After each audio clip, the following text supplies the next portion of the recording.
Before we begin, take a deep breath, or maybe light a candle, or turn on a fan for that soft hum in the background.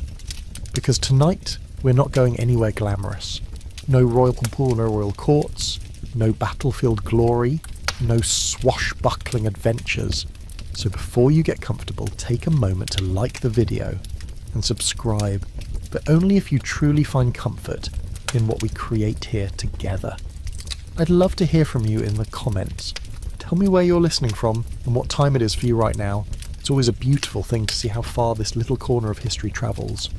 Now, lower the lights, maybe let a fan hum softly in the background, and let's gently drift into tonight's story, slowly, together. We're going somewhere quieter, sadder, stranger, a place where people sip thin tea, knit in silence, and apologise to God for enjoying things. Welcome to a 17th century Dutch boarding house. You won't find tulips blooming in the windows or Rembrandt sketching in the corner. No, what you'll find are splinters, stale bread, and small personal tragedies that smell faintly of boiled cabbage. This isn't the golden age you learned about. This is the wet wooden floor of the golden age, and unfortunately you live here now. So make yourself uncomfortable, because you've just checked into your new life in a boarding house somewhere in the Low Countries. Probably Amsterdam, though it hardly matters. You're not rich, you're not famous, you're just there. And trust me, the wallpaper is watching you. You wake up with a sore neck, a stiff back, and the unmistakable scent of salted herring floating through the floorboards. It's morning, you think. There are no clocks in your room, just a drafty wooden shutter letting in greyish light, and the sound of someone coughing violently in the next room. That's your alarm. The mattress beneath you is thin, barely stuffed with straw. It crunches when you move. The sheet, singular, is a stiff, washed too many times linen square with the softness of canvas and the personality of old bread. Your pillow smells faintly of mildew, pipe smoke, and Protestant anxiety.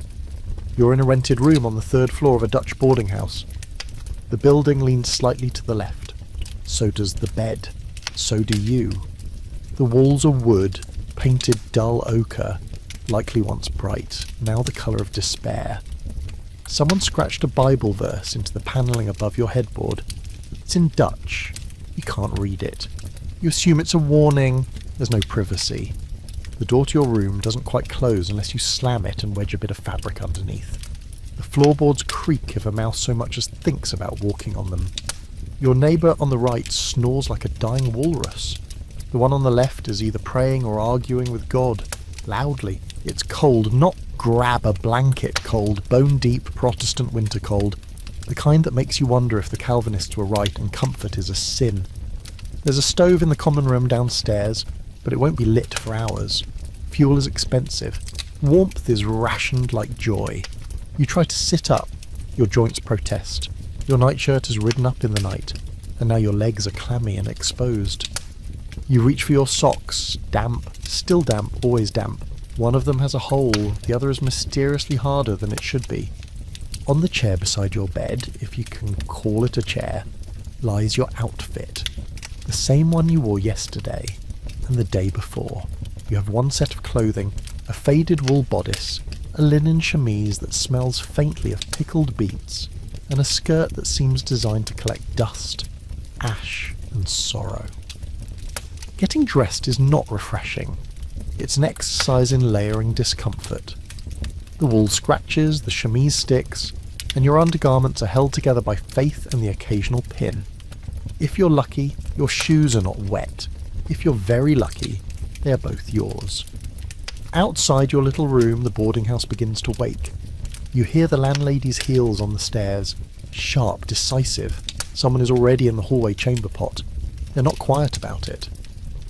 A baby cries downstairs, a door slams. Someone swears in Low German. The world is up now, and so are you. You rub your eyes. You wonder how it's only Wednesday. And you begin the long, shivering walk down the hallway toward the communal wash basin.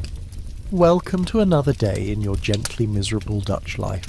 You shuffle toward the wash basin like a condemned soul approaching judgment. The hallway is dim, lit only by the weak light from a small window near the stairs. Someone left a chamber pot dangerously close to the wall. You avoid eye contact with it. It doesn't return the favour. At the end of the hall is a small table.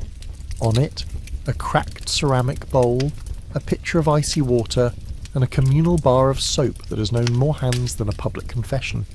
The water is so cold it feels like divine punishment. Protestant Baptism, Part 2. You pour some water into the bowl. It sloshes, uneven.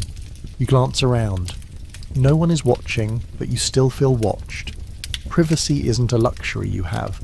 Not in a house where 10 people share one hallway and every sneeze echoes like a church bell. The soap doesn't lather. It's more suggestion than substance. You rub it between your palms anyway, then splash the freezing water onto your face. Your skin recoils. So does your soul. Your nose starts running immediately low, but you have no cloth to wipe it with. You use your sleeve. That's what sleeves are for.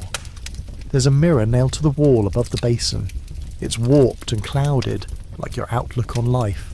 You stare into it and catch a glimpse of yourself. Pale, tired, slightly crooked from sleeping on the slanted bed. Your hair is attempting to secede from your scalp in 12 different directions. You try to smooth it down with water. It fails. Toothbrushing is theoretical. There's no toothbrush, no paste. Some people chew twigs, others rinse with vinegar. You swirl a bit of water in your mouth and hope God forgives whatever is festering between your molars. Your breath smells like old onions and theological dread. Beneath the table is a small tin bucket. You don't ask what it's for, you already know. You head back to your room to finish dressing. On the way you pass the maid, a girl no older than 14, with blistered hands and dead eyes. She's carrying a pail of ash and muttering something about laundry. You nod politely. She doesn't look up. You wonder if she ever blinks. In your room, you lace your bodice with cold fingers. Your hands are stiff, your nails dirty, your knuckles red from cold. The wind slips through the window frame and kisses your neck with the icy lips of Dutch winter. Someone yells from downstairs. Breakfast is soon. You're expected. You are never truly clean, but you are technically ready. You sigh, glance at the ceiling, which leaks, and prepare yourself for the next ordeal. Communal breakfast in the parlour of modest disappointment. You descend the stairs with the caution of someone who knows one misstep might send you tumbling into a lawsuit that hasn't been invented yet. The steps creak with every footfall, each one a tired hymn to structural decay. The parlour awaits you. It is not a cheerful place. The walls are covered in a brownish wallpaper with a damp-looking floral pattern that resembles withered lettuce. A grandfather clock ticks aggressively in the corner, like it's counting down the minutes until someone loses their will to live. There is a long wooden table, stained from decades of communal suffering. Around it sit the other boarders, pale, hunched, expressionless. No one speaks at first. You nod to the woman with the enormous bonnet. She responds with a sniff. At the head of the table, the landlady reigns. Her name is Mevrouw van Dalen.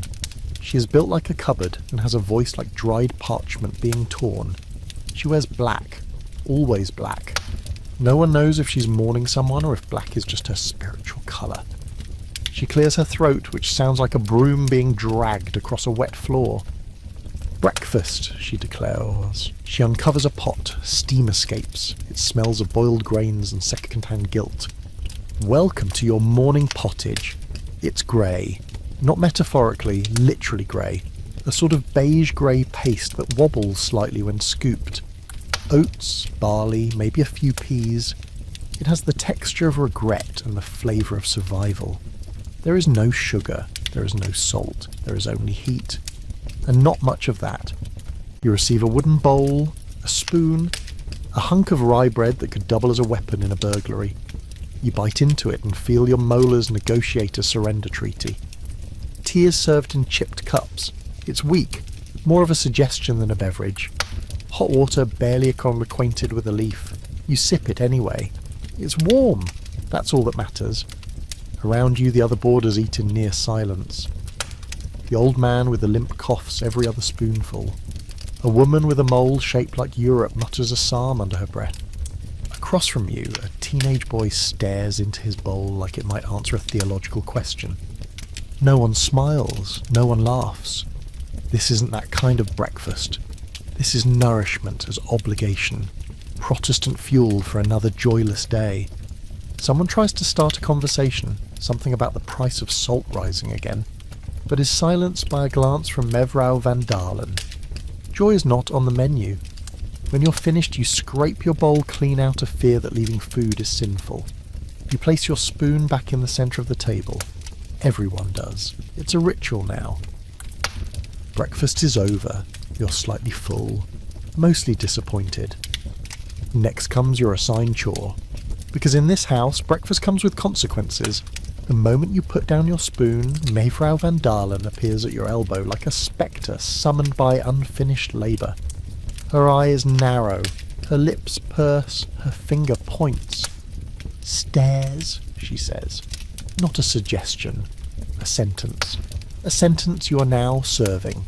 Your assigned task today is sweeping the stairwell, which is ironic considering the stairs themselves are made almost entirely of dust and spite. You collect the broom, a wiry, misshapen bundle of twigs lashed to a stick that looks older than the Republic itself, and begin. You sweep from the top down, slowly, carefully. Each step squeaks, sighs, or threatens collapse. The dust kicks up in clouds, coating your sleeves, your throat, your optimism. You try to be thorough, Protestant thorough. You were once soldered for leaving worldly debris on a riser. You're not making that mistake again. There is no such thing as a quick chore in this house. There is only moral rectitude through physical suffering. As you sweep, other residents pass by, offering the same grim acknowledgement. A brief nod, a muttered blessing, a cough into a handkerchief. No one lingers. Chores are acrid. Chores are penance. Downstairs you empty the dustpan into the coal scuttle. There's no waste bin, just designated corners. You're not sure where the dust goes after that. You suspect it circulates back into the air and settles onto your pillow each night, as a reminder of your impermanence. You return the broom, the maid eyes your work, says nothing, walks on. You feel both judged and slightly absolved. You're rewarded not with praise, but with the opportunity to go about your business, which in this house means quietly enduring the next 6 hours until lunch. There is no free time, only not currently being corrected. So you sit on the wooden bench by the window and begin your approved activity, mending a sock. It's full of holes. You are, in essence, trying to turn a woolly ghost back into clothing. Outside, the canal gurgles. A vendor shouts about eel. Somewhere down the block, someone drops a chamber pot. Life continues. Inside, the silence settles once again. The only sound is the whisper of your needle through fabric and the constant creak of the building slowly giving up. Congratulations, you've completed your chore, which means it's time to contemplate lunch. The next warm meal you'll wish had stayed in the pot. The bell doesn't ring for lunch. It clunks, a dull metallic clang struck by the landlady, using what may or may not be the same ladle she uses for pottage. You hear it from the stairwell, echoing like a warning across the wooden bones of the house. You rise, slowly, because hope is not part of the midday meal. Back in the parlour, the table has been set again. Not with fresh linens, of course. Just the same wooden surface, wiped with a cloth that smells faintly of vinegar and pessimism. The boarders take their places with all the enthusiasm of condemned prisoners attending a lecture on the debt management. No one speaks, conversation as always, is saved for Sundays or emergencies, preferably both. At the centre of the table sits today's bounty. Bread, cheese and a jar of something pickled. The bread is stale. Not freshly stale, archaeologically stale. It resists knives. You break off a piece with your hand and pretend it didn't cut you. The cheese is a hard yellow slab that smells like disappointment and old socks. It is domestic, unadorned and completely joyless. You nibble it slowly, carefully. It creaks when chewed. There is also butter, allegedly. A small crock of something beige, more paste than spread. You use it sparingly as though applying remorse. And then there is tea. Again, It is still weak, still hot, and still pretending to be comforting. You sip it as you stare out the window at the grey sky and wonder how much guilt can fit into one cup. Across the table, the old man with the wheeze attempts to say grace. He coughs halfway through. No one finishes it for him. God, it seems, already knows. You chew in silence. The bread scuffs your gums. The cheese fights back. Someone down the table quietly mutters, "Well, at least it's not cabbage again." Another person visibly shudders at the memory. There is no dessert. That's not a category in this house. Sweetness is for weddings and funerals, preferably someone else's. When the meal ends, the landlady collects the plates. She doesn't thank anyone. She simply nods and returns to the kitchen, where she presumably resumes ag. The bell doesn't ring for lunch.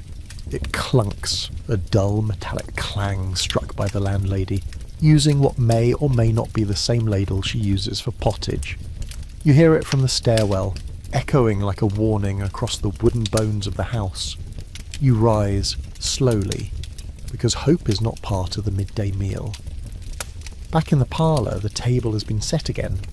Not with fresh linens, of course, just the same wooden surface, wiped with a cloth that smells faintly of vinegar and pessimism.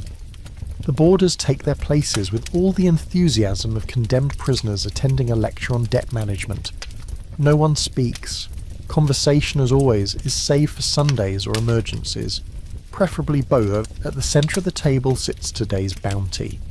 Bread, cheese, and a jar of something pickled. The bread is stale. Not freshly stale. Archaeologically stale. It resists knives. You break off a piece with your hand and pretend it didn't cut you. The cheese is a hard yellow slab that smells like disappointment and old socks. It is domestic, unadorned and completely joyless. You nibble it slowly, carefully. It creaks when chewed. There is also butter, allegedly. A small crock of something beige, more paste than spread. You use it sparingly as though applying remorse. And then there is tea. Again, it is still weak, still hot, and still pretending to be comforting. You sip it as you stare out the window at the grey sky and wonder how much guilt can fit into one cup. Across the table, the old man with the wheeze attempts to say grace. He coughs halfway through. No one finishes it for him. God, it seems, already knows. You chew in silence. The bread scuffs your gums. The cheese fights back. Someone down the table quietly mutters, "Well, at least it's not cabbage again." Another person visibly shudders at the memory.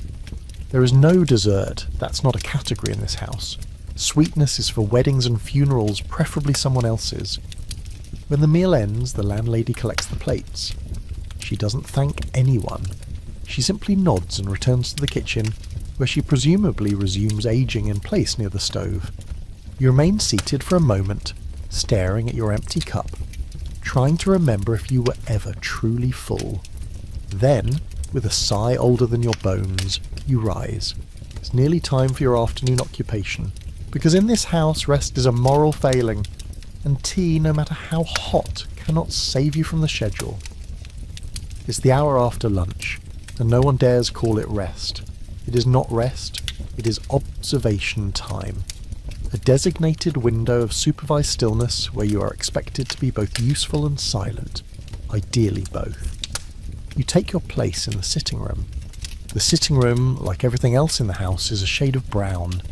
Not the warm, chocolatey kind, more like the inside of an overcooked potato. One window lets in an unenthusiastic shaft of light that lands on the same 3 floorboards every afternoon. No one sits in the beam. That's where the landlady's cat sleeps, or glares. You're not sure which. Your assigned activity, needlework. Specifically the ongoing repair of a torn sleeve from someone else's coat. The sleeve has been handed down through 6 boarders and 4 life crises. It has seen more of this house than most of the residents. You thread your needle. The thread is coarse, the fabric uncooperative. Your fingers are numb, partly from the cold, partly from existential fatigue. Each stitch is an act of both labour and penance. You're not just repairing cloth, you're mending the moral fabric of your boarding house soul. Around you the other women sew, mend or darn in silence. The only sounds are the creak of the chair legs, the occasional sniff and the ever-present sigh of Protestant discontent. The landlady sits nearby, knitting what appears to be a never-ending scarf and judging everyone with her peripheral vision. She doesn't speak. She doesn't have to. Her eyebrows do it for her. At some point someone sneezes. "Bless you," whispers a young girl. "Not during silence," snaps the landlady without looking up. The clock ticks. The scarf grows. Your stitches begin to blur as your eyes grow heavy, not from sleep, but from monotony. You're not bored. You're being spiritually sanded down. Occasionally you look up from your work and catch someone staring into the middle distance, possibly daydreaming, possibly plotting escape. Either way, no one moves. You stab your thumb with the needle. It bleeds. You dab it with the hem of your undershirt. That's your excitement for the hour. Eventually you finish the sleeve and hand it off to the maid. She accepts it with all the enthusiasm of someone being handed a responsibility that will circle back to her next week. You begin a sock. Outside, the light begins to shift. Not sunset, just a darker shade of afternoon. Supper is still a while away, but already you can feel your stomach preparing for the next underwhelming meal, and your mind bracing for the grace that comes with it. Supper arrives not with a bang, but with the faint smell of something once alive being coaxed into submission over low heat. Again, the ladle clangs against the pot. Again, the boarders assemble like mourners at a particularly uneventful funeral. The parlour table has been cleared and reset, which is to say the crumbs have been redistributed evenly across all seats. This time the centrepiece is a pot of stew. Technically, it stews, it simmers, it emits a scent somewhere between turnip and surrender. No one asks what's in it. That's not considered polite. Also, no one actually wants to know. You receive your portion, a ladle full of grey-brown mystery suspended in thin broth. Floating within are hints of carrot, shadows of cabbage, and perhaps, just perhaps, a fragment of meat. It could be pork, it could be ambition. It is in any case stringy and scarce. A slice of dark bread is offered alongside it. It is dense, slightly damp, and will absolutely not bend, no matter how hard you try. You use it like a shovel, tea is served again, or something pretending to be tea.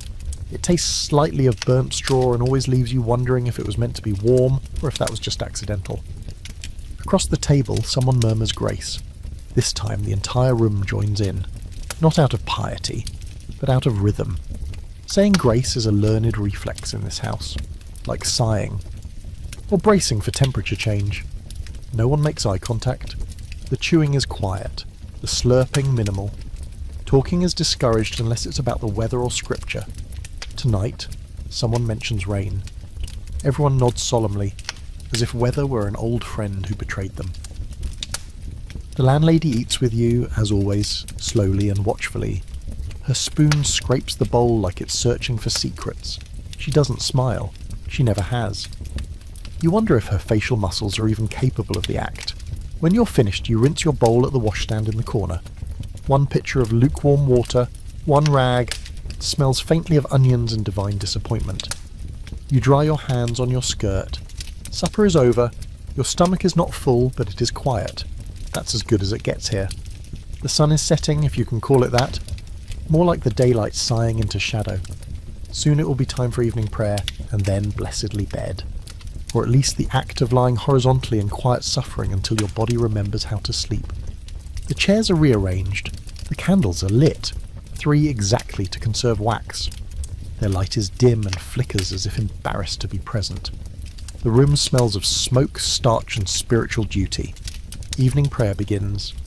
You sit among the boarders in a semicircle formation, like a council of the weary. Everyone has a small booklet. Psalms, mostly. Some pages are missing. Others are stained with tea or old tears. No one comments. At the front of the room stands Mevrouw van Dalen. She does not lead the prayer. She oversees it, like a warden. Her eyes roam the room, catching every twitch, every fidget, every sigh. You shift once, that is enough. A younger boarder reads aloud from the scriptures. haltingly, with all the enthusiasm of someone peeling a turnip with their soul. His voice cracks. Someone clears their throat, someone else glares. You follow along, or pretend to. The words swim, your eyelids flutter, your spine begs for a different posture, but you stay still. Because movement invites judgment, and judgment lasts longer than bruises. The prayer drags on, verses about humility, about sin, about the wrath of God and the dangers of dancing. A particularly long passage on vanity is met with several pointed glances at the girl who once braided her hair too nicely. There is a hymn. Everyone sings, softly, as if apologising. The melody is minor, repetitive, and clings to the walls like damp cloth. No one sings well, but that's not the point. Joyful noise is discouraged. Correct suffering is the goal. You think about your day, about the chores, the meals, the needlework, the socks, the taste of weak tea, the face of the landlady staring at you across the buttercrock. You think about your sins, though you can't quite remember what they are. Something about pride, probably. Or sighing too loudly after lunch. That happened once. You were corrected. The prayer ends not with a flourish, but with silence. One by one, the boarders nod to each other, not affectionately, formally, like diplomats concluding a tense truce. You rise, slowly. The candles are extinguished. The wax hardens into new shapes. The room darkens. It is now officially time for bed. You are neither cleansed nor comforted, but you are dismissed. And in this house, that's the closest thing to peace. You climb the stairs in near darkness, your candle stub flickering like it's reconsidering its career. Each step creaks, groans, or threatens to betray you entirely. You know where the third plank from the top dips suddenly. It's claimed 2 slippers this week. Back in your room, the air is colder than you remembered. Not cold in the dramatic cinematic sense. Cold in the deeply personal, deeply Dutch sense. The walls have absorbed every ounce of winter and now exhale it directly into your bones. You place the candle on the wobbly table beside your bed. It casts long, quivering shadows that make the corner of the room look judgmental. You try not to look at it. Your bed is exactly as you left it. Lumpy, vaguely moist, and about as inviting as a sack of wet potatoes. The blanket is heavy, not with warmth, but with accumulated time.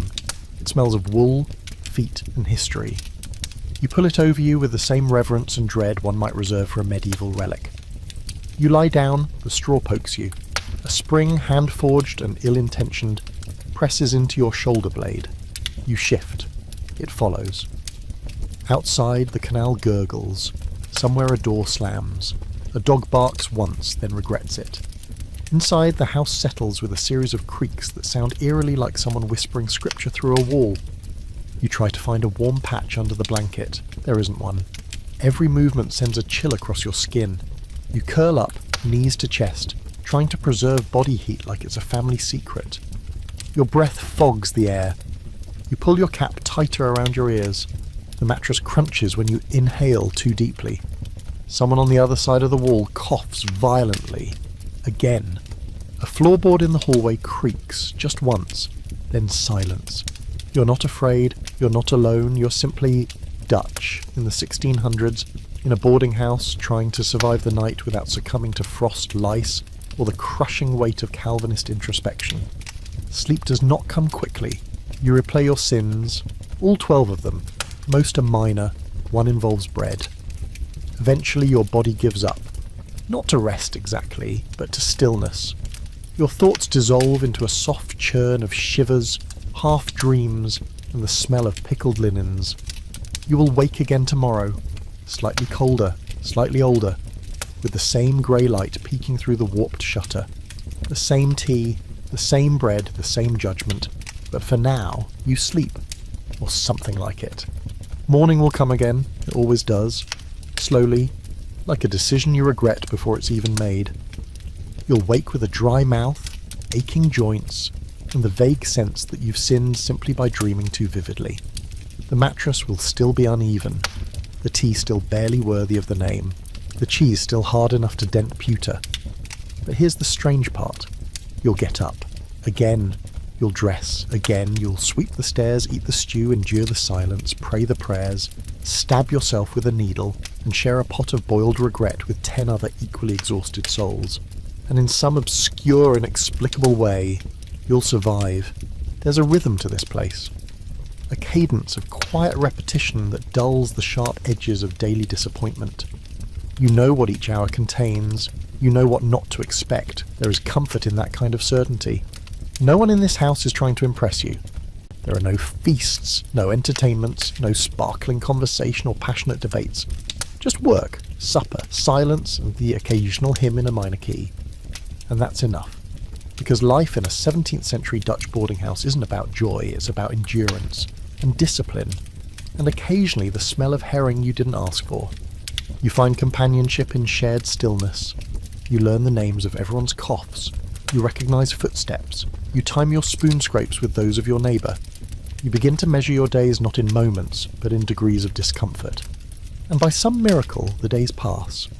The boarding house remains crooked, quiet, vaguely damp, but unyielding, like you. So tonight, as you close your eyes beneath your scratchy blanket in the chilly room that smells faintly of starch and resignation, remember this. You survived another day in a world that didn't ask you to shine, just to stay upright, wear your socks, and finish your pottage. And in its own strange, splintered way, that might be enough. Sleep well, boarder. Tomorrow the tea will still be weak, but you'll still be here to drink it. It's laundry day, and you didn't choose it. It was assigned to you by the landlady, written in delicate ink on the weekly chore rota, an artefact hung beside the pantry door and consulted with the same dread normally reserved for obituaries or tax letters. You descend to the courtyard with your bundle of laundry tied in a sack that smells like damp shame. The courtyard is enclosed, paved with uneven bricks, and haunted by a clothesline that swings with the confidence of a ghost with unfinished business. You are not alone. 3 other boarders are there. One scrubs silently. One stares into a bucket like it just revealed a prophecy. The last is hanging undergarments with the sort of grim determination normally reserved for war medics. There is one communal tub, wooden, splintered, shallow. It holds water that started out cold and has since gotten colder. You lower your hands in. You are now part of the tub. Soap is provided, if you can call it that. A half-used lump of homemade lye and judgment. It burns slightly. You assume this is moral cleansing in chemical form. You begin with your underthings. You scrub, you wring, you beat them against a flat stone because apparently violence is part of the process. The water becomes cloudy. You pretend not to notice. You move on to your chemise. It is heavier than it should be. Probably with history. Or maybe mildew. Scrubbing takes time, so does self-loathing. You lean into both. The landlady passes by briefly to inspect. She frowns at your method, offers no correction, just frowns, then leaves. You're unsure if this means you're doing well or if she's simply adding your name to some eternal ledger of disappointment. Once the garments are clean, or at least cleaner, you haul them to the clothesline. It sags under the weight of public humility. You pin each item with clothespins made from splintered birch. One pin breaks. You consider it a blessing in disguise, and you do not speak. No one speaks. Laundry is not a social ritual. It is a spiritual one, a confrontation with one's own filth. By the time you finish, your hands are red, raw, and smell vaguely of vinegar and penance.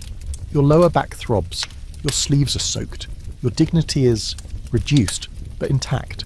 You stand back and look at your laundry flapping sadly in the wind like medieval flags of surrender. Congratulations, your garments are wet and clean. You, however, are wet and not clean. You gather your soap, your bucket, and what's left of your resolve. Tomorrow you'll wear these items again. Slightly cleaner, slightly stiffer. Steeped in Protestant pride and a vague sense of having fought a worthy, if soggy, battle. Laundry is done, you survived. But the drying is just beginning. It's market day. This is, in theory, the highlight of your week. A chance to step beyond the creaky walls of the boarding house and into the bustling world of Dutch commerce. Fresh air, human interaction, possibly even the distant echo of joy.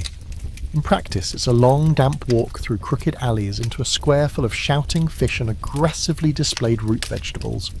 You are armed with a coin purse containing 3 stuivers and a button you're pretending is currency. It jingles faintly like hope trying to sound richer than it is. The market square is already alive when you arrive. It smells of salt, smoke, wet wool, and the kind of cheese that has a reputation. Carts line the cobblestones, each more chaotic than the last. Vendors holler in multiple dialects, some regional, some invented on the spot. You're here for essentials, which means not the smoked eel, not the candied almonds, not the painted Delft trinkets glinting in the sun. No, you're here for turnips, possibly onions, maybe a sad cabbage. You begin your approach toward the produce cart like a soldier eyeing a battlefield. You glance at the price board, chalked numbers that shift daily with the wind and the vendor's mood. Turnips 2 for 1 stuiver. You pause. You mentally calculate what you'll have left for bread. Then you stare at the turnips, lumpy, mildly threatening and covered in honest dirt. You reach for one. The vendor raises an eyebrow that says, "I remember your kind." You purchase 2. He places them in your sack with the gentle aggression of someone handling spoiled goods. No one thanks anyone. That's not the custom here. You wander past the fishmongers, their stalls gleaming with scales and bad decisions. A woman is arguing loudly over the price of herring. A child nearby is licking a dried fig like it's the answer to something. At a nearby stall you spot a small wheel of cheese, soft, round, gently swept, sweating in the sun. You do not approach. You cannot afford to feel that kind of pain today. Instead, you buy a heel of bread from an old man who seems carved from driftwood and regret. It's hard enough to injure someone with, which means it's fresh by local standards. You linger briefly at a cart selling used books. The titles are faded, the pages warped, but the words are still there, quietly waiting to be noticed. You don't buy one, you only read the covers and feel briefly literary. Then, sensing that your allotted joy quota has been exceeded, you turn to leave. Back through the market, back past the spices you can't afford, back past the dried flowers that make you nostalgic for a time that may never have existed. Back toward the boarding house. Your sack is heavier than when you came. Not much, but enough. You will slice the turnips thin, stew them until they weep, and eat them slowly. You will pretend the bread is fresh, you will imagine the cheese, you will dream of figs. And in your room, with the window cracked and the smell of the canal drifting in, you will marvel at the quiet victory of surviving another market day. Not with abundance, but with enough. It rains. Of course it rains.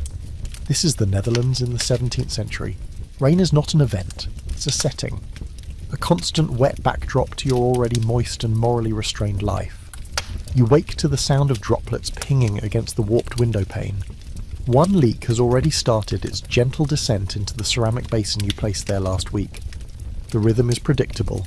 Plip, plip, plip. The boarding house's idea of music. There will be no market, no laundry, no errands. Today the world is damp and slow, which means your job is to exist quietly in a house where stillness is an art form and silence is a competitive sport. You sit on your rickety chair by the window, shawl wrapped around your shoulders, socks still slightly damp from always. You watch the canal swell ever so slightly. A single duck paddles by with more purpose than you've shown all month. Across the street, a neighbour is dumping rainwater from a cracked pot. She does this every Tuesday.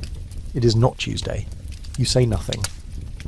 Inside the boarding house, time behaves differently. It doesn't pass, it seeps, like water through the floorboards. You glance up, then down. The ceiling is sweating again. You consider reading, but the only book you own is a copy of a Psalter missing 12 pages and stained with weak tea. You pick it up, you read the same line 3 times, you put it down, you consider sewing. But the last time you tried stitching in this humidity, the thread stuck to your fingers like regret to a Protestant soul. So you do nothing. You listen. To the landlady pacing, to the wind pressing against the shutters, to someone somewhere coughing with deep, spiritual conviction. To your own heartbeat. Slow, damp, dutiful. There's something honest about doing nothing on a rainy day. No guilt, no rush. Just the acceptance that everything is wet, including your spirit. You shift slightly on the chair. It groans. You apologise out loud. In the afternoon, someone makes tea. You do not know who, you do not know for whom, but you can smell it. Weak, familiar, a little smoky, like ambition left on the stove too long. You breathe it in, you close your eyes. Outside the rain continues, without passion, without pause. You do not leave your chair until the candle must be lit. You do not speak, you do not weep, you simply persist. And in a world of endless grey, that counts for something. Room 5 has always been different. It's at the end of the hall, just past the rickety staircase and the cupboard that smells faintly of cabbage and mothballs. The door is dark oak, heavier than the others, with a keyhole that seems wider than necessary, as if it has seen more than its fair share of secrets. No one remembers exactly when the current tenant arrived. Some say he's been there for months. Others insist it's been years. The landlady never speaks of him. She simply refers to room 5 as occupied, with the same finality one might use for a gravestone. He's rarely seen. When he is, it's only briefly, passing down the hall at odd hours, wrapped in a greatcoat far too warm for the weather, boots that echo like guilt on the floorboards. He nods, never speaks, you nod back out of politeness, and also out of a quiet ancient fear. Sometimes you hear noises, not alarming ones, not exactly, just wrong, a scraping sound, a long sigh, a whisper of fabric against the wall when no one should be moving. Once, a boarder claimed they saw smoke curling out from under the door. Another said it smelled like cloves. A third insisted she heard organ music. She left the house a week later and took up basket weaving in Friesland. No one questioned her decision. Room 5 has its own rules. No one knocks, no one delivers messages. When the maid changes the linens, she leaves them folded on the floor outside the door. They're gone by morning. And once a month, precisely at midnight, a single coin appears on the table in the parlour. Clean, warm, new. No one sees it placed there, no one touches it. The landlady collects it with a gloved hand and says nothing. You've never looked through the keyhole, not out of discipline, out of instinct. One boarder tried. He left the next day with a mild tremor and a newfound devotion to silence. He now stares at spoons the way others stare at sunsets. You've passed room 5 many times. You've felt the air change near it, thicker, slower, as though time hesitates there. But you never stop, you never stare, you never ask, because in a house full of splinters, starch and silent suffering, room 5 is a reminder. Some mysteries are best preserved, wrapped in wool, behind a closed door, on the far side of a hallway no one really wants to walk down. You return to your room, you light your candle, you sit quietly on your bed and repeat what everyone in the house learns sooner or later.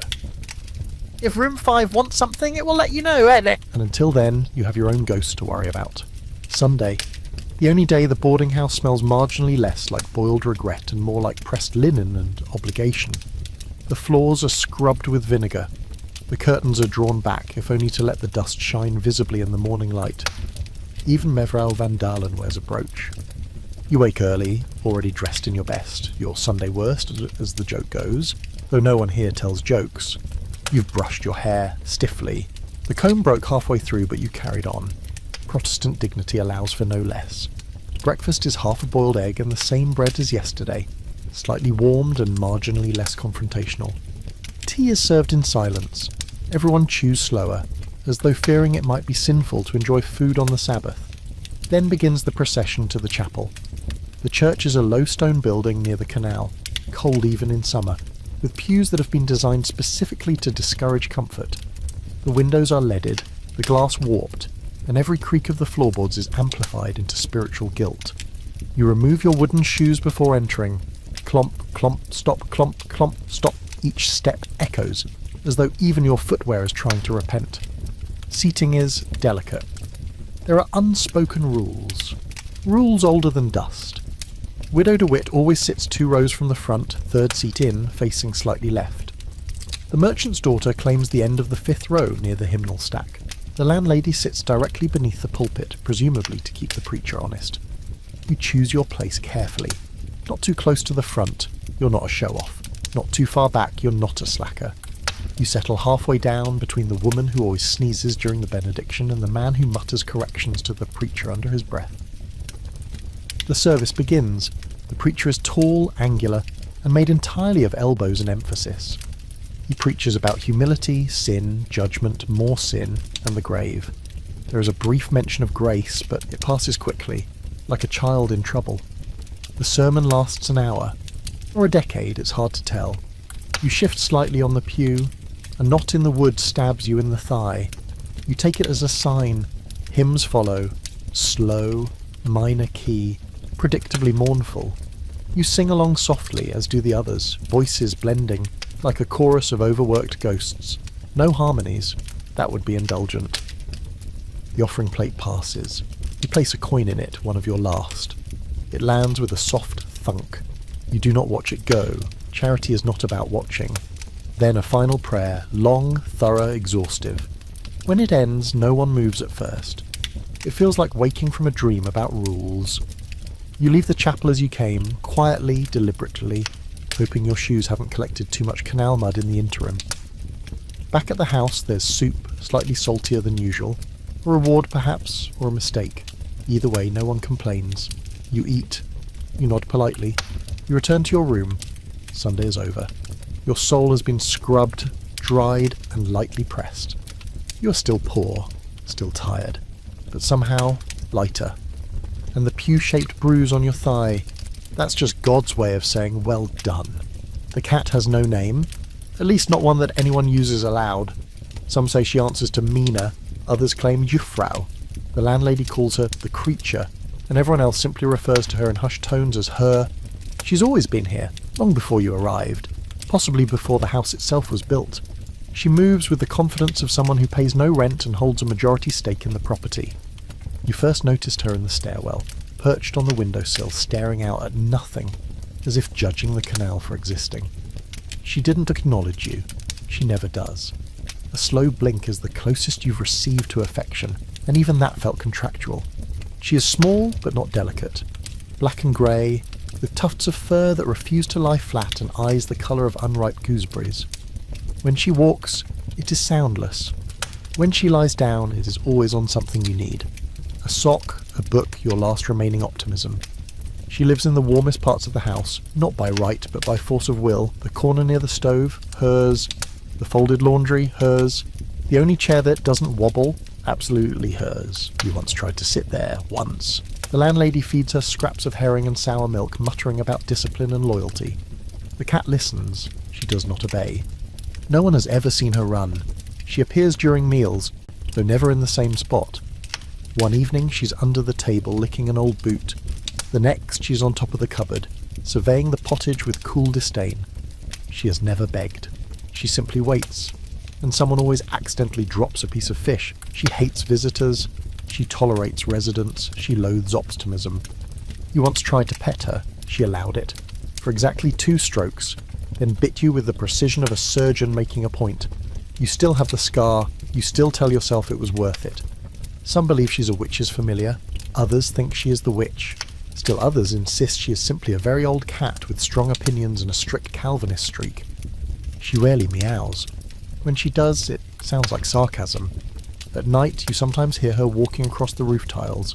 A soft pad, pad, pad, then silence, then the unmistakable sound of her knocking something over for reasons known only to her. You've come to respect her, not like, not love, respect. Because in a house of rules and rituals, of pottage and prayer, of chores and cheese, she alone is free. She follows no rota, respects no hierarchy, and sleeps wherever she pleases. And in some strange way she is the truest soul among you. Untamed, unimpressed, unapologetic. A cat. And your landlord, really? It happened on a Tuesday. A regular Tuesday. Dull, damp. Slightly cabbage-scented, as most days are here. Chores were underway. Tea had been served silently. A sermon fragment from the landlady hung in the air like condensation. Everything was proceeding with the usual quiet endurance. And then it happened. Someone laughed. Not a chuckle, not a polite exhale of agreement. A laugh. Real, full-bodied, brief, but unmistakable. It came from the parlour. Mid-needlework, mid-mending, mid-nothing. The sound sliced through the house like a thrown shoe through glass. Time stopped. Teacups paused mid-air. Thread went slack. Someone dropped a sock. Someone else dropped a prayer book, but the source was Clara. Clara. 21, formerly of Utrecht, known for her neat stitching and aggressively neutral opinions. No one thought her particularly joyful. She always finished her chores on time and nodded during hymns. She had never been considered dangerous. Until now. She had been reading aloud from a discarded pamphlet someone brought back from the market. A list of household tips. including one that advised rubbing raw onion on a crying infant to confuse the devil. And Clara laughed. It was honest, sudden, ridiculous. For a moment she looked like someone who had remembered what joy felt like. Her eyes lit up, her cheeks flushed. She covered her mouth, but it was too late. The room had heard it. The landlady turned. Slowly, mechanically, like a ship's rudder catching a rogue current of sin. Clara froze. What followed was not a punishment. No solding, no immediate castigation. Just a silence so thick you could pour it into a mould. An unspoken tension that wrapped around everyone like wool dipped in vinegar. No one spoke for the rest of the day. At supper, Clara's seat remained empty. She reappeared the next morning, eyes slightly red, sewing as usual, head bowed just a little more than normal. No one asked, no one needed to. The pamphlet disappeared. The devil was not confused. And the laugh? Never mentioned again, but everyone remembered it. In the days that followed, it echoed in the oddest moments. A footstep slightly too quick. A smile exchanged over laundry. A sigh that almost turned into something brighter. For a moment the boarding house had cracked, and light, just a sliver, had gotten in. Of course the crack was sealed. The landlady ensured that. The rituals resumed, the silence reclaimed its rightful place. But every so often, when someone sneezes, or a spoon clinks oddly, or the cat stares at something no one else can see, someone remembers. And they do not smile. That would be improper. But perhaps, just maybe, they don't frown either. And that in this house is practically rebellion. Every month on the last Thursday, precisely at noon, the ledger comes out. It is not a ritual marked with candles or incense. There is no hymn, no sermon. Just the sound of the landlady pulling a massive leather-bound book from a drawer that groans in protest, as if resenting its own participation in this sacred act of record-keeping. The ledger is older than most of the borders. Bound in cracked hide, its pages thick, yellowing and dust-fringed. It smells like ink, mould, and a vague threat. Some say it was started by the previous owner of the house. Others whisper it predates the city itself. Only the landlady may touch it. She sets it on the parlour table with the reverence of someone placing a body at a wake. Then she opens it, slowly, deliberately, revealing row upon row of tight, slanted handwriting. Every line perfectly straight, every number accounted for, every item categorised with terrifying precision. It is the inventory.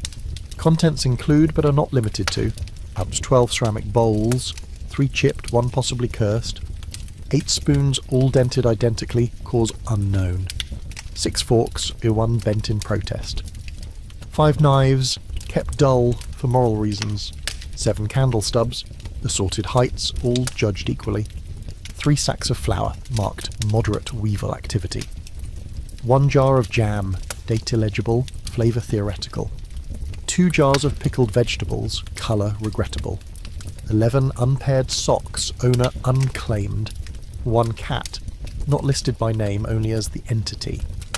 You stand nearby, motionless, as the landlady murmurs figures and strokes her quill with slow, threatening precision. You are not to speak. You are to breathe carefully and only when necessary. Sometimes she will pause, squint at an entry, then look at you. You do not blink. If an item is missing, the boarders will be questioned. Interrogation is gentle but thorough. Statements are taken. Alibis are quietly destroyed. A missing spoon once led to 2 full days of silent tension and the eventual relocation of the sock cupboard. When she finishes, she blows gently on the last line, then closes the book with a satisfying thud, a noise that resonates through the floorboards like a minor earthquake of accountability. The ledger is returned to its drawer, the drawer is locked. The key is returned to a pouch at the landlady's waist. You've never seen her remove it. No one speaks for several minutes afterward.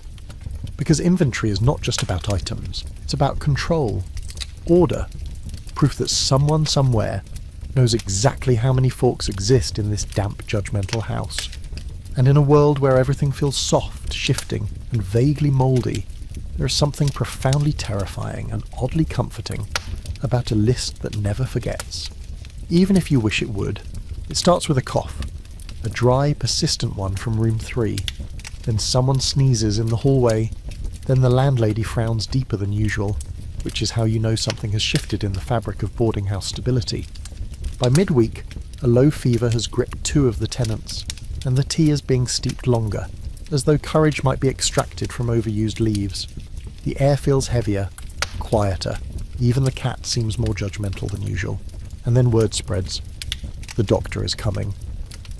His arrival is always preceded by a nervous energy, like a distant storm creeping toward an already waterlogged village. The parlour is cleared, the good chair is dusted. Extra vinegar is placed discreetly on the table, as if to imply cleanliness without needing to say it. He arrives promptly at 4 bells, tall, pale, and draped in a black coat that smells faintly of dried herbs and disappointment. His hat is too flat, his shoes too shiny, his face unreadable. He brings a bag. The bag, of course, contains the usual arsenal of 17th century Dutch medicine. A dozen polished leeches in a jar.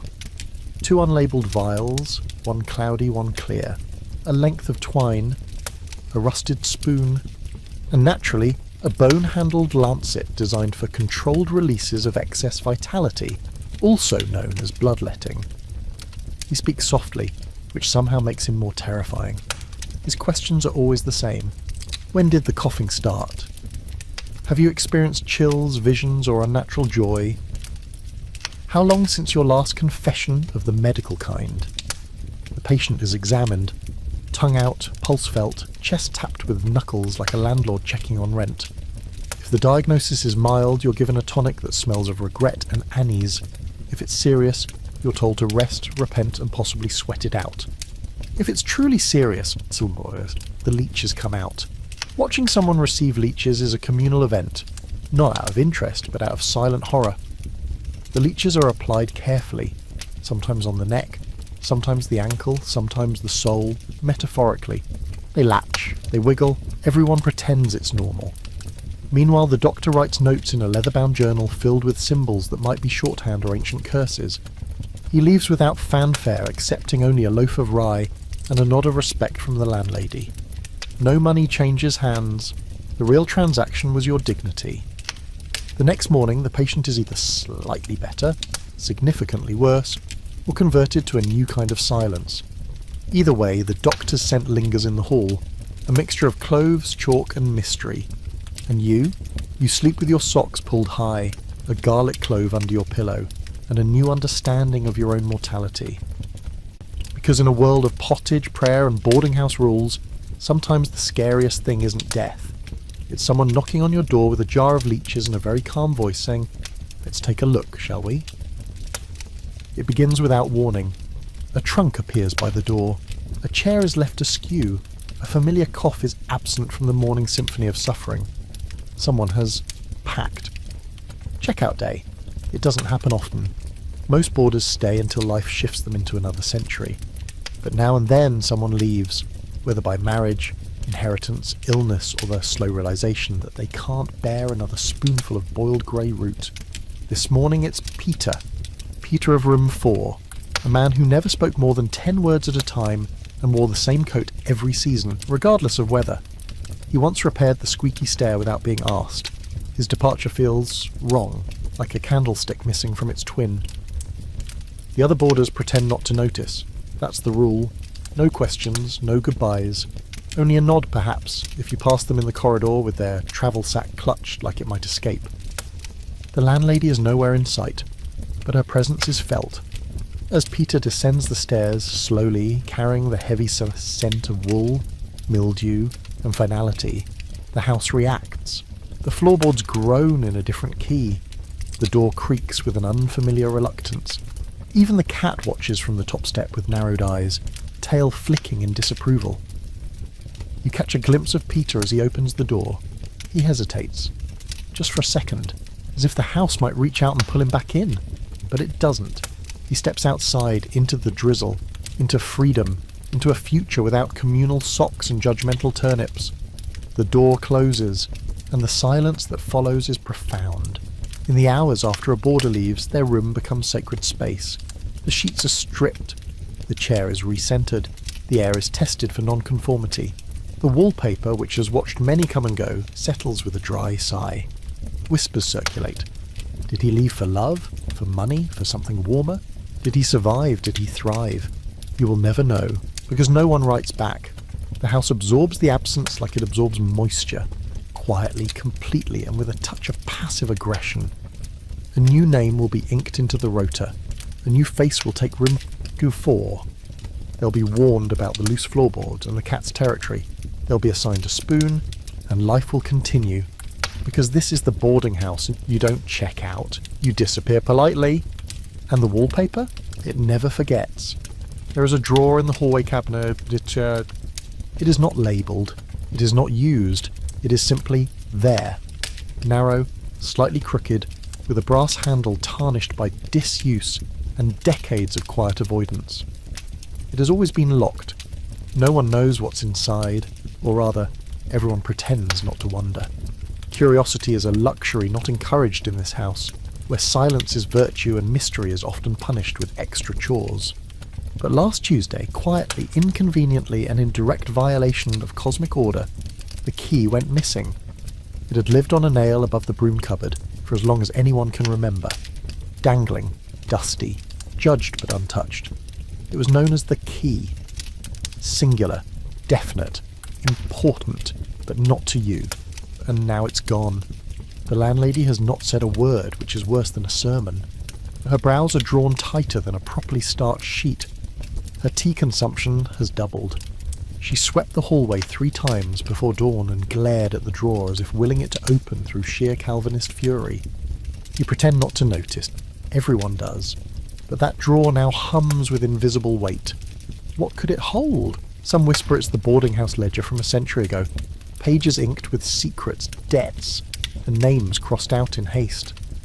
Others believe it contains love letters from the landlady's youth, or bones, or spoons, or a single perfect turnip preserved in vinegar and thyme. The cat now sleeps near it. She wasn't interested before, now she watches it, guarding or waiting.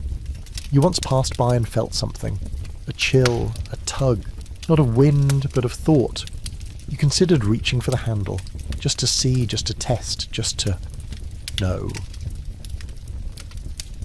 But you didn't, because knowing comes with consequences. Because if you open the drawer, you must live with what you find, or worse, what you don't find. One boarder, years ago, tried. She borrowed a key from the locksmith's son. It didn't fit. She left the next morning without speaking. Her room was cleaned in silence, her name erased from the rota. No one has mentioned her since, and so the drawer remains, locked, waiting, radiating the soft, slow power of unanswered questions. The key may return, or it may not, but every time you pass it on your way to fetch tea or scrub a stair or pretend you don't see the cat watching, you feel it, that soft itch behind your thoughts. The most dangerous feeling in the world in a house like this. Curiosity. Once a year, never announced, never expected, but always inevitable, comes the inspection. Not by fire marshal, not by city official, not even by church authority. No, this inspection is something older, stranger, more personal. It is conducted by Mrs. de Bruin. No one knows her exact title. Some say she's a cousin of the landlady. Others claim she's from a forgotten municipal committee that only exists on parchment. One tenant, who left shortly after the last inspection, swore she was a spirit of judgment who simply materialises each spring with a clipboard and a smell of peppermint and disapproval. She arrives wearing 2 shawls, thick gloves, and the kind of hat that suggests she's never once forgiven a chair for being slightly out of place. When she enters the boarding house, everyone stands slightly straighter. Breathing becomes a conscious effort. Smiles are practised and painfully moderate. Her eyes scan everything. She begins with the parlour. She runs her gloved finger across the mantelpiece, checks the alignment of the candlesticks, then taps the wobbly stool near the stove with the tip of her umbrella. The stool creaks. She frowns. Then the hallway. She eyes the rug, stares at the wallpaper like it owes her money, sniffs the air. She does not speak. You follow 2 paces behind her, heart thudding like poorly baked bread. You nod when she glances at you. You do not attempt conversation. That is not the done thing. She enters the pantry. She opens the cupboard. She lifts a jar of dried peas and shakes it, listening for rebellion. She counts the spoons. All 6, you made sure. She nods. You exhale quietly, and then the bedrooms. Each tenant has already tidied theirs with frantic diligence. Beds made, corners dusted, socks hidden. The room now looks less like it's lived in and more like it's auditioning for a role in a very bleak play. She inspects the floors, the bed frames, the number of hangers. She sniffs the air again. You have no idea what she's looking for. No one does. Finally, she arrives at the bathroom. She inspects the wash basin, opens the linen drawer, frowns at a towel, frowns harder at the curtain rod. Then, satisfied or simply exhausted, she closes her notebook. She has written nothing. She returns to the parlour, takes tea, unsweetened, unspoken. The landlady stands behind her, arms folded in an attitude of neutral defiance. Then, without a word, Mrs. de Bruin rises. She leaves the house. The door clicks shut. The silence she leaves behind takes several hours to dissipate. Everyone resumes breathing. The boarding house remains unchanged. Still damp, still judgmental. Still full of residents who've learned to live in quiet fear of authority figures, with polished boots and opinions about curtain pleats. But for the rest of the day, the wobbly stool is left untouched, just in case. Once a season, usually after the first frost or when the damp becomes poetic, comes a strange and rare event in the boarding house. Candle night.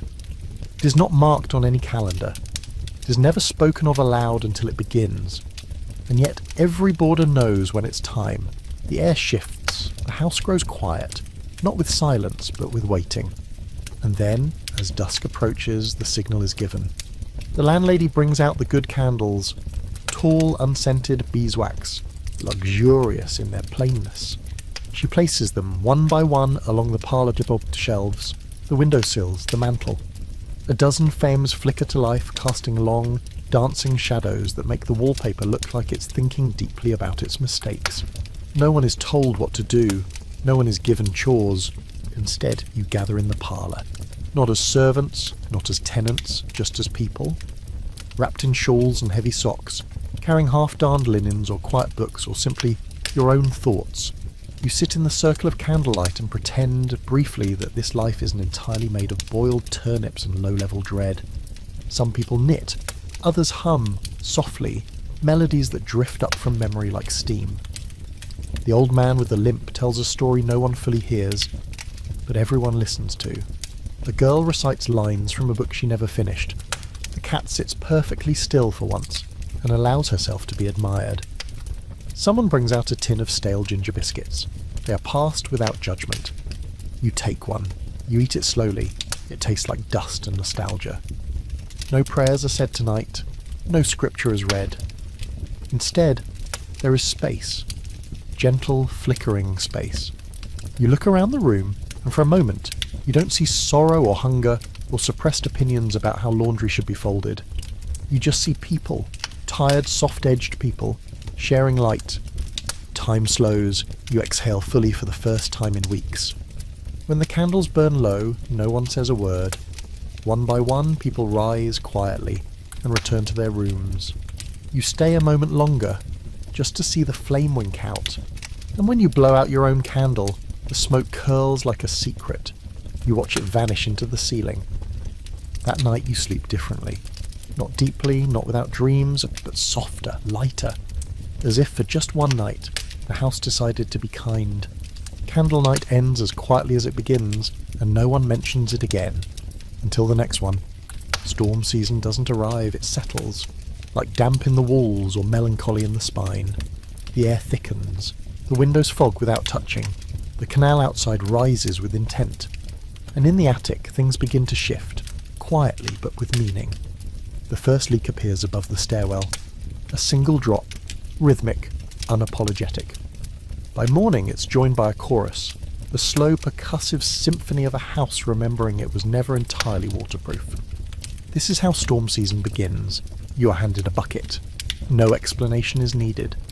Everyone has a designated leak now. Yours is in the hallway corner, just beside the cupboard of unlabelled jars. The drip arrives at 4:12 p.m. daily, without fail. You've started naming it. First ironically, then affectionately. You will not share its name.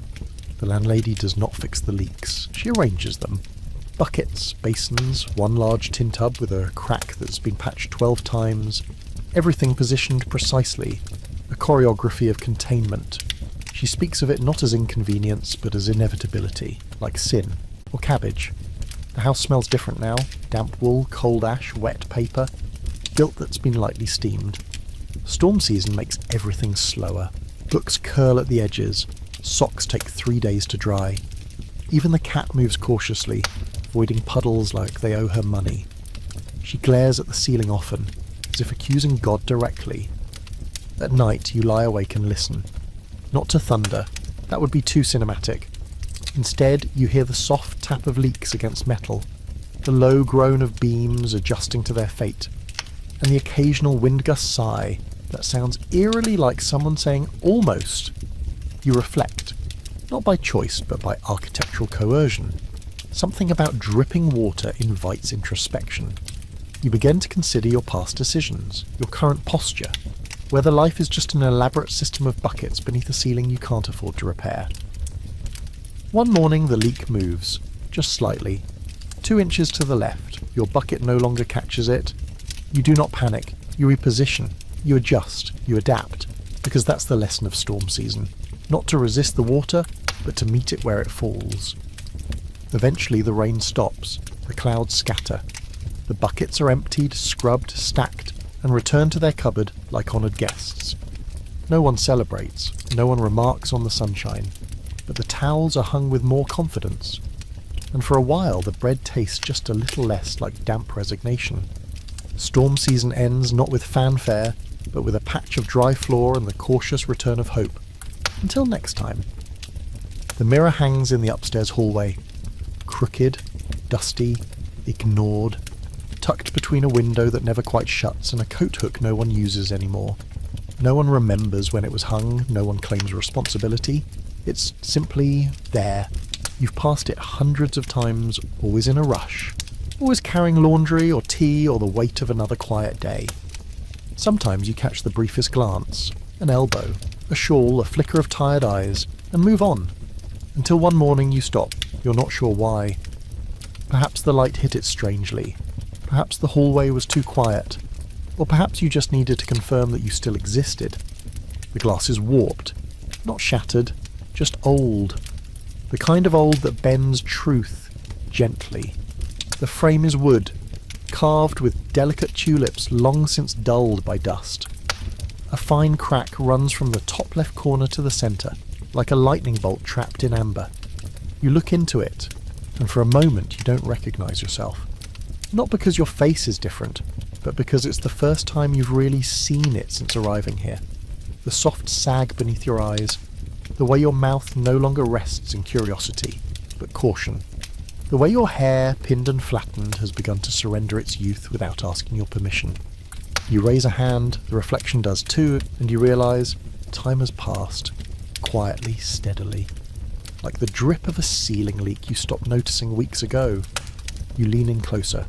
Behind you the hallway stretches, endless, crooked, filled with the echoes of creaking floorboards and half-heard prayers.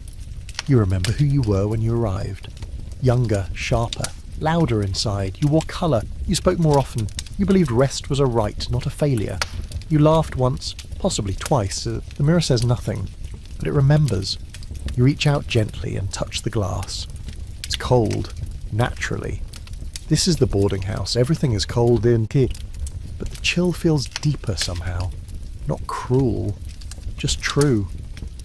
For the first time you wipe the dust, not all of it. That would feel impertinent.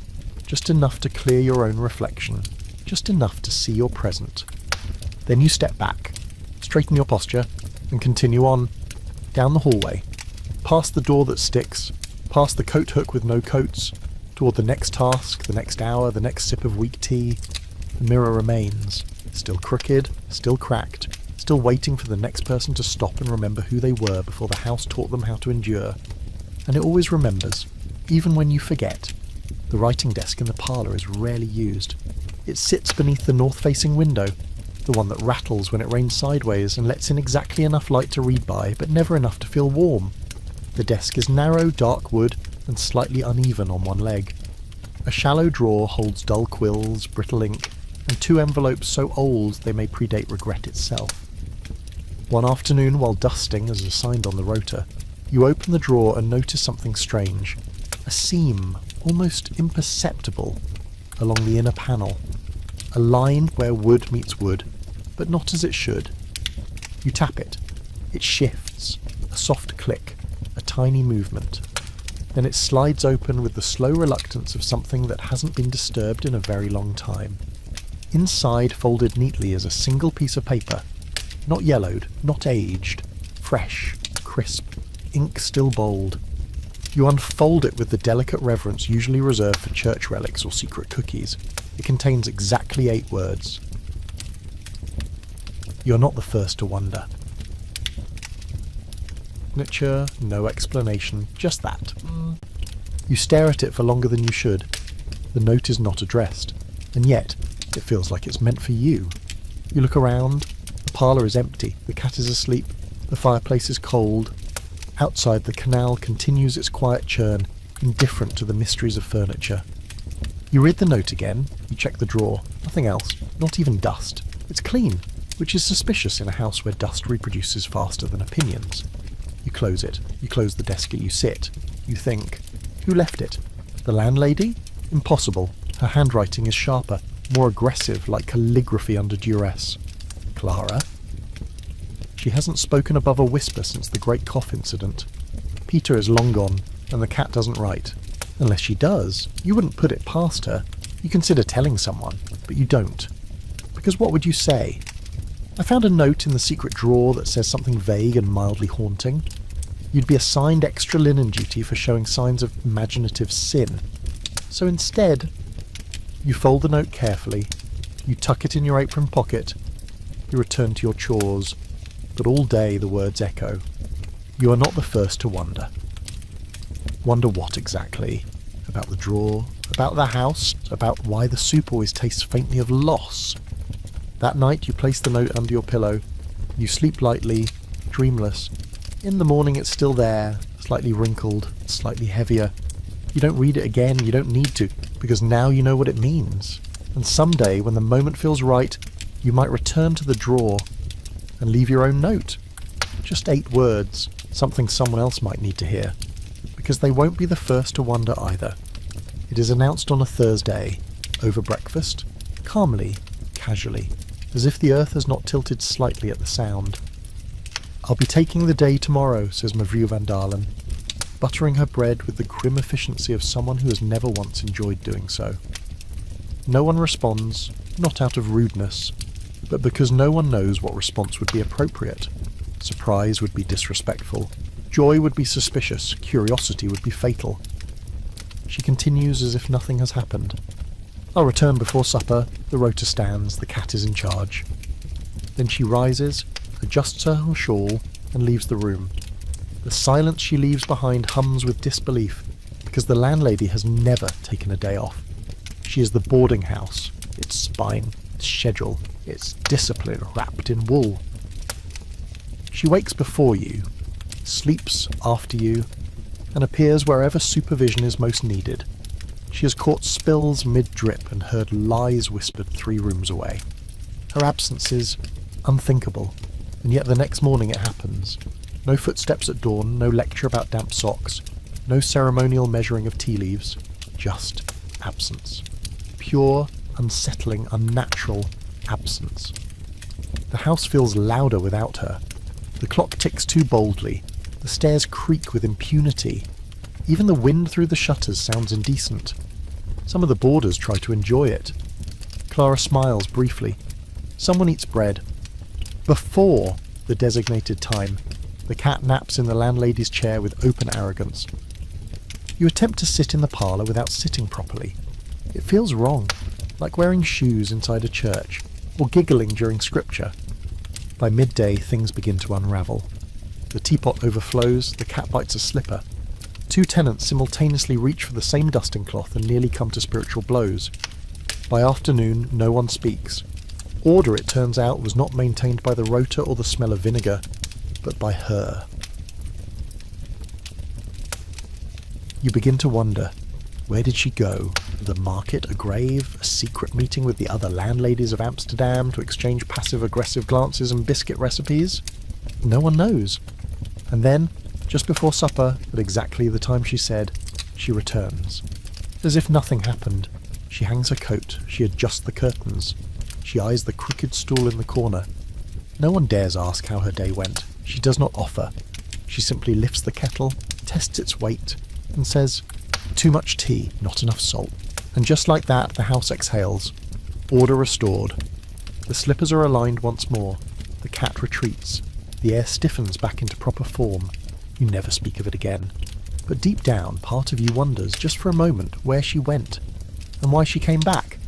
In winter, the bread changes. It becomes denser, greyer, less bread and more suggestion of bread. A loaf shaped like doubt, sliced into rectangles of resignation. It is stored in cloth that has known too many Januaries and smells faintly of both flour and despair. It is rationed, of course. Not because anyone is cruel, but because everyone is realistic. Flour doesn't appear by prayer alone, and molasses is considered a luxury reserved for saints and city officials. The landlady measures each portion with a ruler, and the quiet severity of a woman who once lost a cousin to over-generous servings. Everyone receives 2 slices, thin, functional, nearly translucent, except for the end piece. The heel, crust heavy, slightly warped, shaped like a shoe insert and revered like an heirloom. It is harder than its siblings, rougher, but heavier, more satisfying, more meaningful. No one wants it, and yet no one disrespects it, because the end piece holds weight beyond flour. It is the symbol of survival, the last defence against total crumblessness. It has sustained generations. It has been soaked in broth, in tears, in weak tea, in stronger silence. It is tradition wrapped in crust. So when the loaf is cut and the end piece remains, a ritual begins. No one claims it first, that would be uncouth. Instead, it is offered. Quietly, wordlessly, a glance, a nod, a gesture with the bread knife. Would you? Oh no, I couldn't. Perhaps you should. Truly, I insist. It can take up to 15 minutes to find a suitable recipient. Once, the piece was passed around the table. 14 times. Before someone accepted it. An elderly woman who immediately burst into tears and said it reminded her of a Christmas from before the war. No one asked which war. If a newcomer takes the heel without hesitation, they are observed closely for the next several weeks. The cat is particularly unforgiving. But if someone takes it with humility, perhaps breaks it in 2 and shares it, respect is silently earned. You've had it once, during the great bread shortage of late February. You were given the heel not out of ceremony but necessity. You dipped it in broth, you chewed slowly, you wept a little. Not because it was bad, but because it was enough. Since then, you've never looked at the end piece the same way. It sits now in the bread tin waiting, drying, becoming more symbolic by the hour. Eventually someone will take it, and when they do they'll pause, just for a second, just long enough to feel the weight of every heel that came before, and when they bite into it, they won't say a word. Because the bread does not ask for praise, only respect. There were 6 spoons, not 7, not 5, exactly 6. They were counted each night after supper, and again each morning before tea, slightly bent, mildly tarnished, and stamped with the initials of a silversmith no one remembered, yet somehow they carried more authority than most people in the house. Then one day there were 5. No clatter, no break, no confession, simply 5. At first no one said anything. It could have been a miscount, trick of the light, a spoon temporarily misplaced behind the bread tin, or under the drawer where dust lives in eternal exile. But after 3 full rotations of the cutlery rota, 3 sunrises, 3 prayers, 3 servings of boiled something, it was clear. The spoon was gone. The landlady did not shout, she did not scold, she simply made a small mark in her ledger, closed it firmly, and let silence do the work. The accusations began the next morning. Not aloud, no one would be so vulgar. But glances lingered longer. Coughs were timed more precisely. Questions became riddles in disguise. Did anyone see the spoon yesterday? I suppose it could have slipped behind something. You know, it's funny. I've always kept my spoons in plain sight. No one was blamed, but everyone was suspicious. The cat was briefly considered. but she only licked her paw and stared at the drawer where the other spoons lived, as if daring someone to check her collection. Peter, long gone, was mentioned, half jokingly, half as a warning. Clara stopped making eye contact for a week. You, in a moment of genuine guilt, cleaned every surface in the pantry just in case it turned up beneath the vinegar. It didn't. Meals became tense. Each serving now brought a logistical puzzle. 5 spoons, 6 people. One boarder ate with a fork. Another waited until the others were done. A quiet system of rotation formed, rooted in self-sacrifice and invisible resentment. 3 days later, the missing spoon reappeared. No fanfare, no apology. It was simply back in the drawer, third from the left, sitting as though it had never left, slightly cleaner than it should have been. The landlady made no comment. She simply marked the ledger again. A line through a name no one saw, a dot beside the date. Balance restored. But the damage was done. For weeks, trust was fragile. Teacups were gripped a little tighter. Chores were done with extra precision. No one left the kitchen unattended, and everyone knew, even if no one admitted it, that the spoon hadn't just gone missing. It had been taken, and then returned. And whoever took it was still among you. And the spoon? It now lives in the drawer like a reformed criminal. Everyone knows which one it is. No one speaks of it. But when it's your turn to use it, you feel it. Heavier, colder, sharper, somehow. A reminder that in this house, even the smallest disappearance leaves a very long shadow. It happened just past midnight. The house was still, not quiet.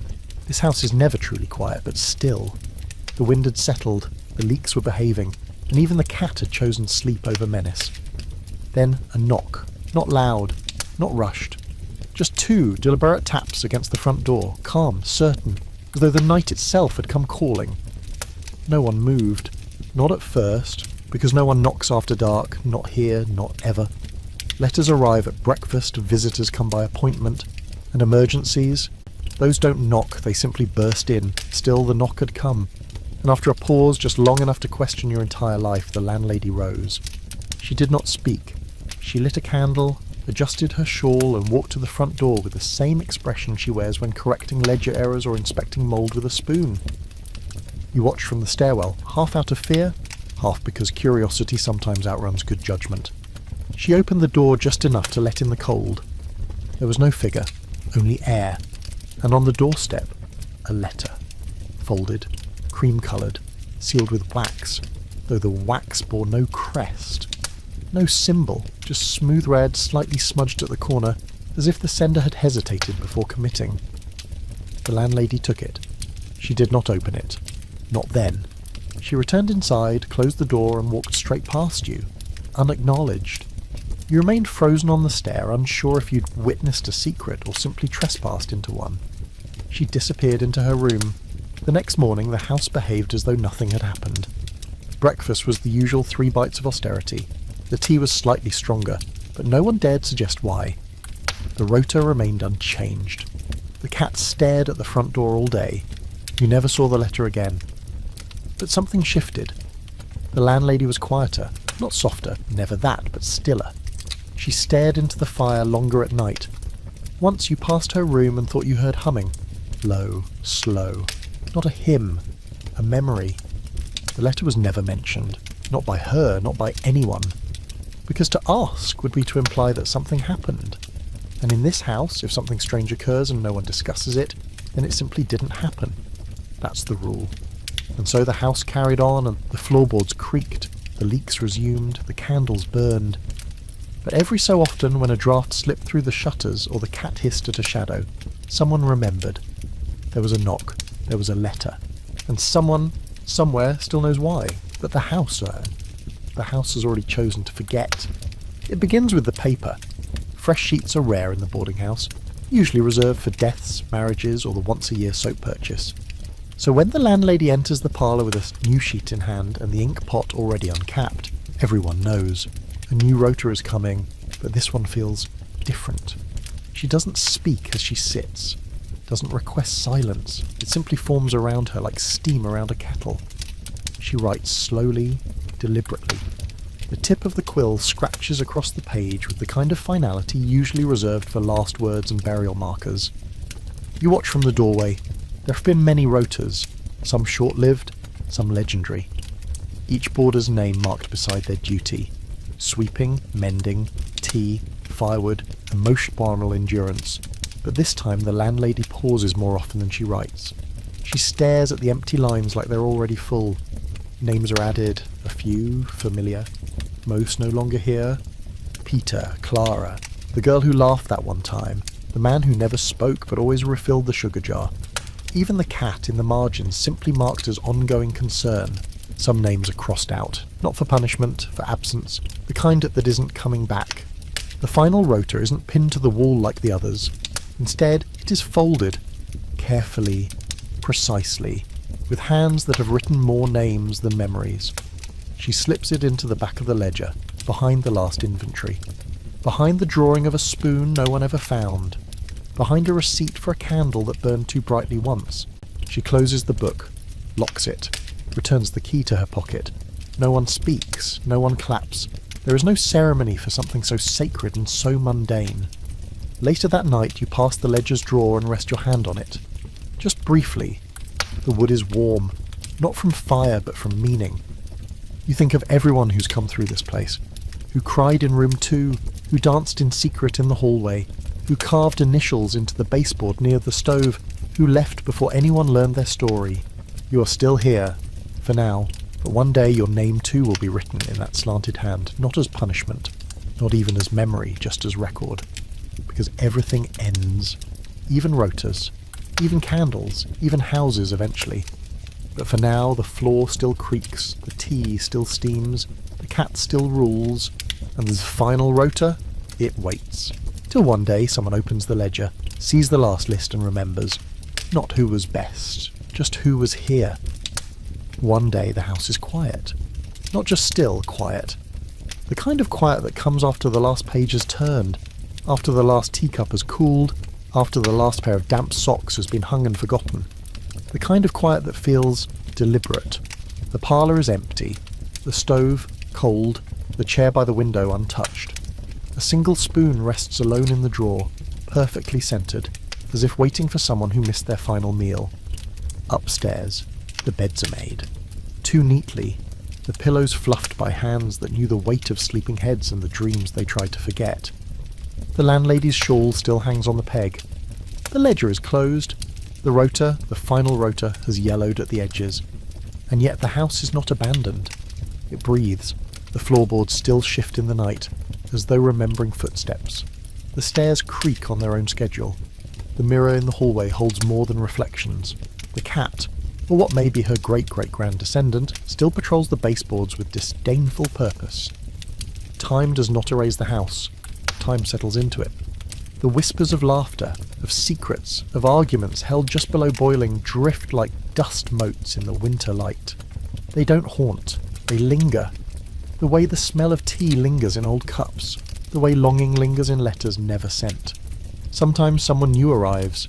A historian, a caretaker, a lost soul with good boots and bad directions. They'll find the door unlocked, not by accident. They'll enter. Look around. Whisper something about charm or character, and the house will listen. It always does. Maybe they'll find the ledger. Maybe they'll sit in the good chair. Maybe they'll hear the creak at midnight and wonder why it sounds like someone remembering their own name.